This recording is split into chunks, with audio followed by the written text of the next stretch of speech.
All right, let's bring in Damien and Kenny once again. Guys, we got to start with CMC. Christian with an incredible game for himself today in the 49ers. What was the most impressive part of his play today? All of it. There wasn't a single thing that was impressive about what Christian McCaffrey's entire 4-game season has been really impressive. The fact that he's doing things on the ground. Today was the first time really all season where it felt like, oh, yeah, he's that dude in the air, too. Like, he's good on multi-facets of the game. But the fact that he went 100-plus on the ground, he flirted with 100, I think it was like 71 yards in the air. We talked before the season, bold predictions before the season starts. Christian McCaffrey, Offensive Player of the Year, man, he's got a strong case for it, KC.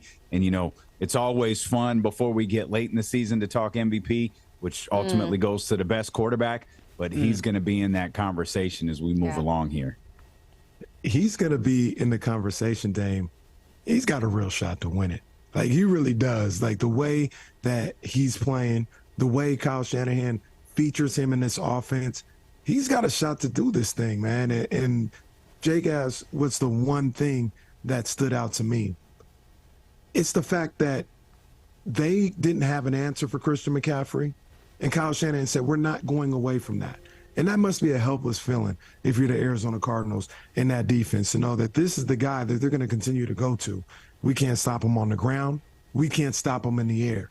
And the fact that they kept going to it, this is an NFL team, right? This is a Cardinals team that just beat the Cowboys a week ago. This is a Cardinals team that's played well in every game that they've been in this year. And they didn't have an answer for that whole 49ers defense, specifically for Christian McCaffrey. And that was impressive. That touchdown run, when he got the swing pass and he hurled a defender, there was an audible, oh, and Maru. I said, oh, my God, this dude is sick. He's nasty. He is. He's having fun out there. Not just a good ball player, also smart, which makes him the player that he is. But another great player, of course, your guy Brock Purdy. He was doing his thing today. Almost perfect. 20 for 21 throwing, 283 yards. Still no interceptions on the day for him. That's key. But just how impressed are you guys with him as he just shows to be that man each and every week? No interceptions on the day, no interceptions on the season. Yeah. He hasn't thrown an interception all year. And Brock is, I started to talk about this last week when my partner was out. I had a long time to talk to myself. And I actually worked through this live on the radio, where like the conversation of Brock Purdy being like a game manager and like Brock Purdy being, oh, he's fine. That conversation has to start dying.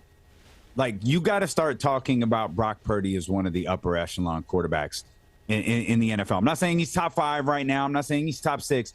I'm saying each week the man goes out there and continues to win football games, continues to do things, continues to, to be accurate, continues to not make mistakes, continues to show poise. He every week, week after week after week, he shows a different element to his game that shows you like, yo, this isn't just a middle of the tier guy, KC. This is a guy who's a really, really good quarterback in the NFL. His IQ, his decision-making, his poise in the pocket, his understanding of what the game calls for and what his offense needs at the particular time. That's elite stuff. And like I said, I'm not going to get into ranking 1, 2, 3, 4, none of that.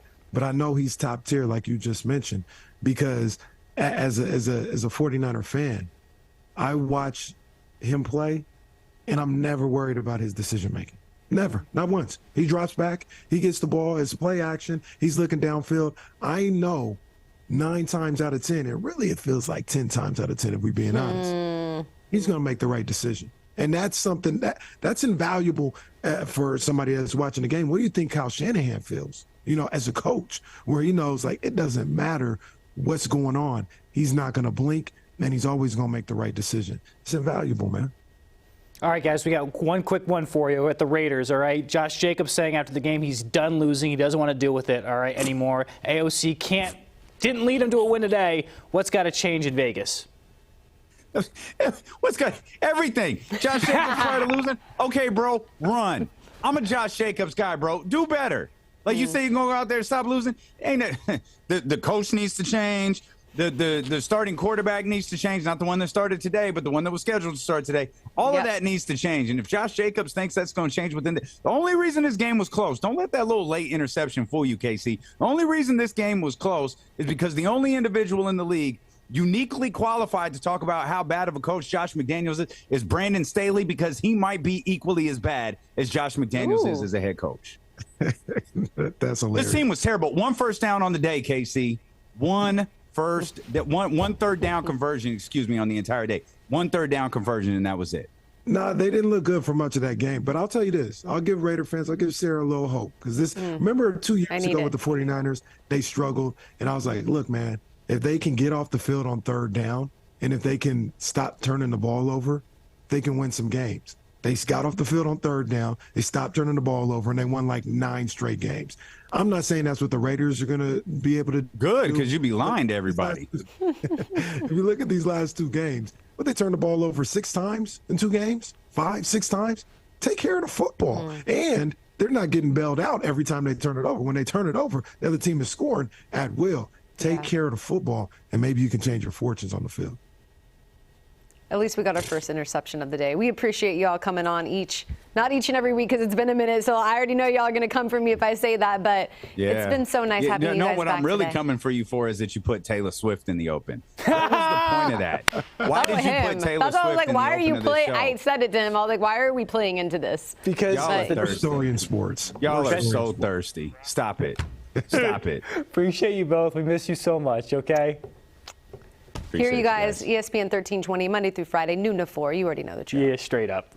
We're on 102.5 KSFM too, if you were wondering. Okay. Yeah. That too. All right, it's time.